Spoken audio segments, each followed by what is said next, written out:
तुझे। हाँ, जैसे भगवान एक है या जैसे राम है, कृष्ण है, दुर्गा जी है, हनुमान जी हैं, ये सब कौन बनाया कि सब लोग ही भगवान हैं।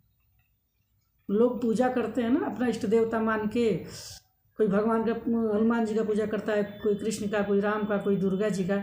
तो वास्तविक क्या है, ईश्वर एक है या सब लोग हैं?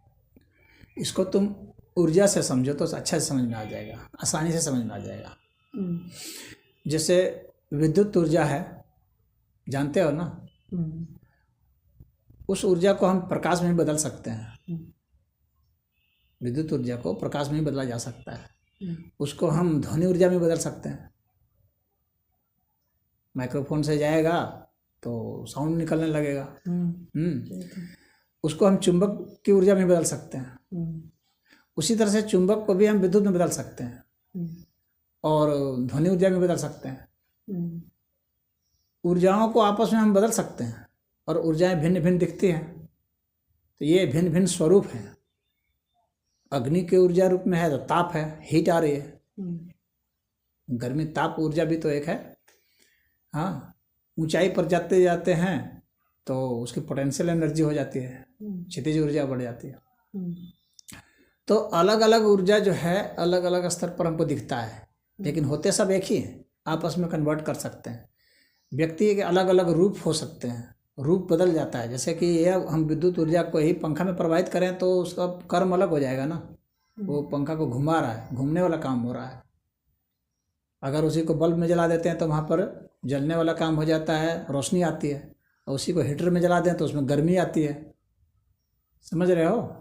और उसी को अगर हम उसमें डाल देते हैं वॉशिंग मशीन में तो वहाँ पर दूसरा उसका हम काम ले सकते हैं। तो लेकिन है सब ऊर्जा के ही बदले हुए स्वरूप सब, और उसके उसी तरह से भिन्न भिन्न कार्य हैं। तो हम जितने तरह की ऊर्जा को बदल देते हैं उसी तरह से ईश्वर जो है ना, ईश्वर जो है उसको एक कहना ठीक नहीं होगा। एक तो संख्या में उसको सीमित कर देना है।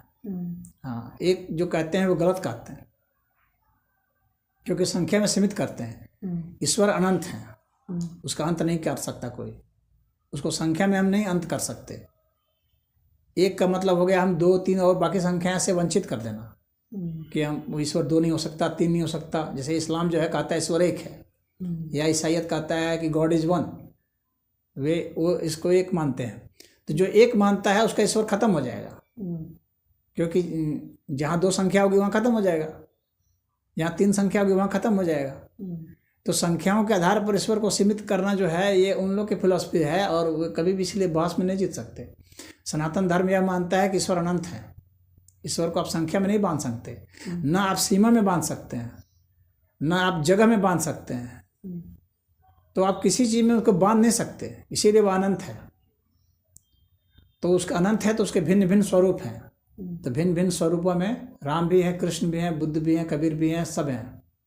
हाँ, दुर्गा भी है, सब है। अलग अलग समय में अलग अलग परिस्थिति के हिसाब से अलग अलग उनका प्राकट्य होता है। तो ये सारे ईश्वर के ही स्वरूप हैं। हम तुम जितने भी हैं, हम लोग सब ईश्वर का स्वरूप हैं। ये नहीं है कि खाली राम ईश्वर थे, हम भी ईश्वर है, तुम भी ईश्वर हो। हाँ, सभी ईश्वर हैं। लेकिन फर्क क्या होता है? फर्क यह होता है कि क्या तुम जानते हो कि तुम ईश्वर हो? क्या तुमको अनुभूति है इसकी? इसका फर्क होता है। जिसको अनुभूति नहीं है वह ईश्वर होते हुए भी ईश्वर नहीं हो पाता है। वह एक अंश मात्र तो होता है, लेकिन वह ईश्वर नहीं हो पाता। लेकिन जो जान जाता है, जो अनुभूत कर लेता है, वह ईश्वर ही हो जाता है। कैसे? जैसे कि मान लो कि एक जो है पानी की बूंद है। पानी की बूंद है, जब तक वो जानती है कि मैं पानी की बूंद हूँ तब तक वो अलग है, उसका अस्तित्व तो बहुत थोड़ा सा छोटा सा है। लेकिन उसी पानी की बूंद को जब हम सागर में मिला दें, वही बूंद सागर में जब मिल जाए तो फिर वह बूंद नहीं कह सकती कि मैं बूंद हूँ। समझ रहे हो? क्योंकि वहाँ बूंद का अस्तित्व एक तरह से नहीं रह गया, होते हुए भी नहीं रह गया। बूंद है वहाँ पर, ऐसी बात नहीं है कि नहीं है, लेकिन वास्तव में वह नहीं है अब, क्योंकि वह सागर के साथ मिलकर सागर हो गए। अब वो बूंद सागर है, इसलिए वो बूंद कहेगी कि मैं सागर हूँ। बात समझ में आ रही है? तो जब तुम ईश्वर की अनुभूति करते हो तब तुम ईश्वर हो। और एक सनातन धर्मी है जो किसी को भी ईश्वर बनने तक की यात्रा तय कराता है। यानी आप ईश्वर हो सकते हैं। सनातन धर्म में सबको कहा है कि तुम ईश्वर हो सकते हो। यानी संभावना, अधिकतम संभावना जो होती है ईश्वर बनने की, वो सिर्फ सनातन धर्म में है और किसी में भी नहीं है। और कोई दावा नहीं कर सकता। बाकी कहेंगे स्वर्ग मिलेगा, नरक मिलेगा। स्वर्ग और नरक दिला सकते हैं, ईश्वर नहीं बना सकते। ईश्वर बनने का विधान सिर्फ इसी में है।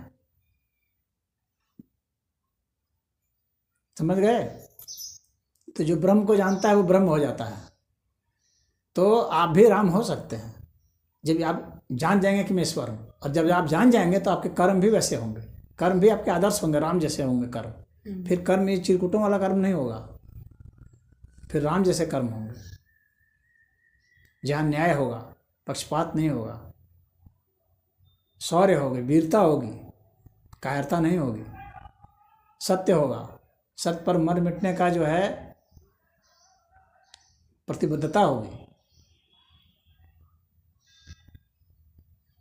तो स्वर्ग और नरक को यहाँ बहुत छोटा माना गया है, माना गया है। सनातन धर्म में स्वर्ग नरक का बहुत महत्व नहीं दिया गया है। हाँ, हालांकि स्वर्ग नरक का बौद्ध मत में भी बहुत महत्व नहीं दिया गया है। यह दिया गया कि भाई स्वर्ग में चले जाओगे, नरक में चले जाओगे। वहाँ भी निर्वाण प्राप्त करने को महत्व दिया गया है। लेकिन निर्वाण प्राप्त हर कोई नहीं कर सकता, हर कोई बुद्ध नहीं हो सकता। बुद्ध होने के लिए सबसे पहली बात है कि उसको मर्द बनना पड़ेगा, यानी औरत बुद्ध नहीं हो सकती। हाँ, बौद्ध मत का जो नियम है वो मैं बता रहा हूँ। बौद्ध मत में कोई भी औरत जो है वो बुद्ध नहीं हो सकती, उसको जन्म कर मर्द में जन्म लेना पड़ेगा। पहला तो ये करना पड़ेगा। उसमें बाद में भी तो शामिल हुई है ना औरतें, बौद्ध धर्म में भी। शामिल होना एक दूसरी बात है, बुद्ध होना एक दूसरी बात है। बुद्ध कोई नहीं हो सकता, बुद्ध जैसे सिर्फ मर्द होगा। तो औरतों के साथ इतना भेदभाव, पक्षपात किया गया है। तो सनातन धर्म ऐसा नहीं है। सनातन धर्म में कोई भी हो सकता है, कोई भी ज्ञानी हो सकता है, कोई भी ईश्वर हो सकता है। अच्छा, वहाँ खाली मर्द ही नहीं होना होगा, मर्द होने के बाद ब्राह्मण या क्षत्रिय में जन्मना पड़ेगा। हाँ, ब्राह्मण और क्षत्रिय में जन्मने से भी आप नहीं हो सकते, बल्कि आप जो है जो बढ़ चढ़ करके जो कुल है उसमें जन्मना पड़ेगा। ब्राह्मण और क्षत्रिय में भी जो बढ़ चढ़ के कुल है उसमें जन्मना पड़ेगा। फिर उसमें भी जन्म करके आप नहीं हो सकते, बल्कि पहले जो बुद्ध हुए हैं वो जब कह देंगे कि ये बुद्ध होगा तब ही हो सकता है। ऐसे नियम है। तो इसलिए वहाँ एक तरह से असंभव जैसा है। इसीलिए अब तक सिर्फ 28 ही बुद्ध हुए, जबकि यहाँ पर ज्ञानियों की कोई सीमा नहीं रखी गई है। और यहाँ पर है कि कोई भी व्यक्ति हो सकता है, यहाँ पर स्पष्ट है। तो अब समझ में आया कि ईश्वर का क्या है। ईश्वर अनंत है, यहाँ पर ईश्वर सर्वशक्तिमान है। अच्छा, बौद्ध मत में ईश्वर है ही नहीं, पता है कि नहीं? वो कहाँ मानता है? बौद्ध मत ईश्वर को मानता ही नहीं है। और उन लोग की जो है इस सृष्टि की कैसे सृष्टि हुई इसका वो व्याख्या ही नहीं कर पाए। स्त्री कैसे बनी सुनोगे तो हंसी आएगी। उन लोग का जो सृष्टि की व्याख्या है ना, वो एकदम कार्टून वाली व्यवस्था है। चावल खाने से कोई जो है लिंग बन जाता है, चावल खाने से कहीं लिंग बनता है। तो इस तरह की बात जो है उन लोगों ने कर रखी है। सृष्टि कैसे बनी इसका कोई विधान नहीं है बौद्ध ग्रंथों में, कि सृष्टि की उत्पत्ति कैसे हुई, कैसे यहाँ सूरज बने, चांद बने, तारे बने, कैसे धरती बनी, कैसे पानी बना, कैसे हवा बनी, इसका कोई लॉजिकल उन लोगों के पास कुछ है ही नहीं। तो व्याख्या ये लोग भगवान का रूप हैं, मतलब भगवान है। कौन? जैसे राम, कृष्ण जी, चाहे दुर्गा जी, हाँ, हनुमान जी भगवान है। इसलिए क्योंकि वे जानते हैं कि मैं भगवान हूँ, इसलिए भगवान है। तुम भी अगर जान जाओगे कि तुम भगवान हो तो तुम भी हो जाओगे। अच्छा, लोग जैसे कबीर है, कबीर को भी लोग भगवान मानते हैं ना, क्योंकि वो जानते थे कि मैं भगवान हूँ।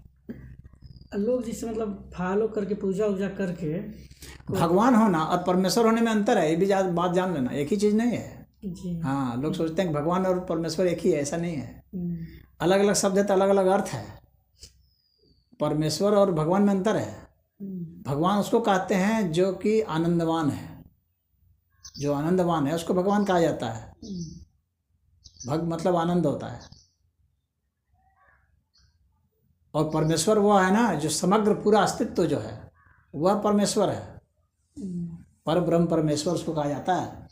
तो भगवान को वो मत समझ लेना कि भगवान का मतलब हो गया कि ईश्वर। एक तरह से भगवान तो छोटा होगा, हाँ परमेश्वर बड़ा होगा। हाँ, पूरा अस्तित्व हुआ वो। पूरा अस्तित्व तो बड़ा हो गया। हाँ, पर ब्रह्म परमेश्वर पूरा अस्तित्व हुआ, जी कोई बाकी नहीं रहा उसमें। जी जी, हाँ। इसमें तो अधूरा और है। भगवान तो बस एक आनंदवान, जैसे आप आनंदित हो गए, आप ज्ञानी हो गए तो आप भगवान हो गए, जी। लेकिन आप परमेश्वर नहीं हो गए।